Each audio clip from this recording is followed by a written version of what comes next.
Drafted number 1 overall by the Sparks in 2008.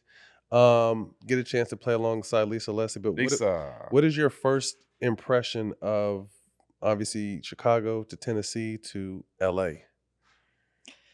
This crazy. I went down south and was culture shocked a little bit. You know, that was when Obama was like running for president and everything. So we saw the good, the bad, and the ugly in the South off the court. But I think it was just culture, like Midwest mentality, I still feel like is like the best.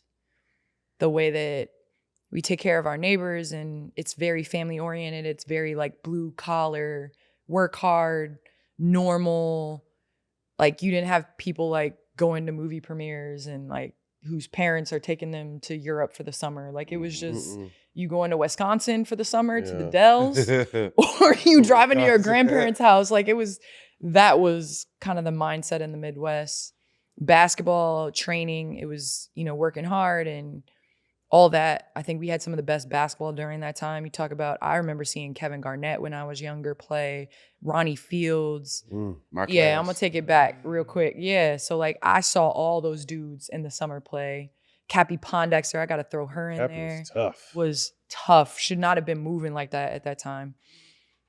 But then you go down south and you're playing for this historic university that has won titles and been there and done that and trying to bring them back to prominence. And then coming out here, it was like the big lights. My first year in 2008, we were at the Olympics, and there's actually a video I posted on Instagram, and I'm going around to everybody. I'm asking where they're from. The men's team was the Redeem team in 08. I get to Kobe, and he's like, I'm global. I was like, you get on my nerves. So I think just coming out to LA, you realize like how many different mindsets are out here because a lot of people aren't from here. Yeah. They just make it home. I've realized a lot raising my kids out here. It's a way different lifestyle than I ever lived. My daughter is eating more sushi than I've ever. I had just tried sushi when I was 22 when I got out here. That's a Thursday for y'all now. Yeah, like now she like, yo, mom, you want to go to Sushi by Scratch? I'm like, you know how much their omakase is? Like, this is just a normal day for you. Right. Like, this is crazy. So what a blessing. Yeah, so it's just a different lifestyle, but I will tell you the expectations are the same. Like you got to win. It's just on a brighter stage out here. And so LA has become home. It is where I hope to call home forever. And I love it out here. You mentioned Kobe. You got any stories with Kobe? Do I have stories? Yeah, Kobe was a different breed in terms of mentality. I can remember when we were going through the 2016 run to try to win a championship. It would have been my first championship. And it was crazy because everywhere I'd been, it was like a 2 years adjustment period and then we would win. So high school, lost freshman, sophomore year, got it done, junior, senior. College, it was like lost sophomore year, got it done, junior, senior year. And so when I got out here, I was just expecting to win. And in 08, we lost on a last second buzzer beater to go to the finals. So it was kind of like, okay, next year we'll win it. Okay, next year we'll win it. Okay, next year we'll win it. So I was out here in 2009, 2010 when he was trying to win without Shaq. And so it was more so just watching him develop into like reinvent himself in that second phase without him and the mentality and the energy. And I think what's etched in my mind, and I've said this so many times, is like at the Olympics in 08 and 2012. And, I joke with D Wade about this all the time. And the Redeem team, they're like, yeah, we were motivated to get up and lift weights with Kobe. Like, not every day. Y'all didn't do that every day. I was there. Yeah. I was there. Y'all, there were a number of times where Kobe was by himself on the court before our practice, but it was every single day. Yeah. And so to see like, a lot of times you see the hype and you see the conversation around this person's work ethic, but to see him when the men did not have practice every single day before our shoot around, out there working out with his rebounder, doing spot shots, doing, footwork, it was crazy to me. And so I think that's what I take away is more so than like, the stories and the funny jokes and things like that, 100%. But like that, yeah, you can hold on to that. Yeah, like that, 100%. Became the first WNBA player to win both Rookie of the Year and MVP in the same season. The only other two people to do it, Wilt Chamberlain and Wes Unseld. Again, we're in a little bit of reflection time. You came in the league and took it by storm, and to win Rookie of the Year and MVP your first season. I think a lot is made of the knocks that Caitlin Clark took her first season. What kind of stuff were you going through as a young, hotshot, light-skinned girl out here in LA now and really kicking people's ass? It was crazy. I remember the first time we played Detroit Shock, and you talk about like I inherit people that I don't like because if there's 16-year-olds at school that I don't like because my daughter don't like them. You know what I mean? Like that's how ready to ride for them, huh? That's the family I come from. Like you don't have to explain it. I don't have to agree with it. But if you don't like them, I'm with you. I don't like them neither. You know, type of thing. That's how I am. And when I tell you with the Detroit Shock, my coach at the time, Michael Cooper, did not like Bill Laimbeer. Mm-hmm. And he thought Bill Laimbeer's Detroit Shock played like the Bad Boy Pistons, which they did. And they had a player on that team by the name of Plannette Pearson, who throughout my career, I had taken hard foul after hard foul. And it was my rookie year. And I was playing well up until that point. It was before Olympic break, had just been named to the Olympic team.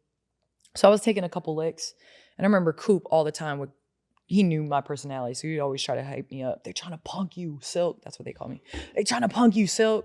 Trying to punk you. And we got in a little brawl. Yeah, so Lisa was Smooth, I was Silk. Yeah. And Plannette did some stuff at the free throw line, and then all of a sudden a brawl just erupted. Uh-oh. It was crazy. Do we have it on camera right here? I knew we got a lot in common. Yeah, it was crazy. It was crazy. And so I wasn't. Yeah, she's the one that grabbed my. So Smooth right before this play came up to me and was like, "Bend your knees," because we were up at this time. We were probably gonna win, and so she's like, "Bend your knees at the free throw line," because she's gonna try to take me out. And so the game had got out. Oh, that's dirty. Yeah, a little bit. That's dirty.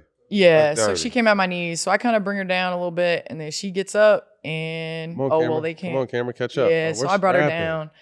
Started Michael Cooper. It was so funny to watch Coop. But yeah, it was a whole thing. So who pushed and swung on Mahorn, right? Rick Mahorn. So you got to see this angle. So she does this, and then I kind of fall, and then she comes down, and I got to bring her down, and then the whole thing happens. So anyway, this was kind of during that era of NBA. That was weak as hell. WNBA. By Rick Mahorn though. That shit was weak. And so, yeah, this was kind of the welcome to the league moment for me. And y'all quick with the video. That Palace in Auburn Hills just did something. His ass didn't run and push nobody down that night. We was in there. Yeah, got your ass knocked out. Straight up. Stack. Straight up. That's my sister, man. Lisa, my sister. We were on a great relationship, like a real brother and sister relationship over the last 7 years with the big three. Yeah. Like real close. So if I'd have known I see him today, I'd probably get him. What was that like, again, playing with her? Lisa was, she's one of the greatest of all time. And then, she was in doing her thing. And then you're the new kid on the block that's supposed to kind of be the next coming, obviously your own player, but built in the same mold. What's crazy is how life comes full circle. Because at 22 years old, I'm looking at everything ahead of me.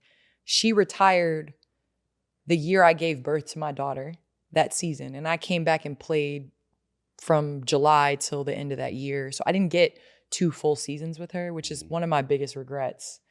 But I looked at it through a different lens until the end of my career because everything, again, goes full circle. So I'm looking at it as just playing the game at 22 and I'm going to show you and I'm going to be the best and whatever.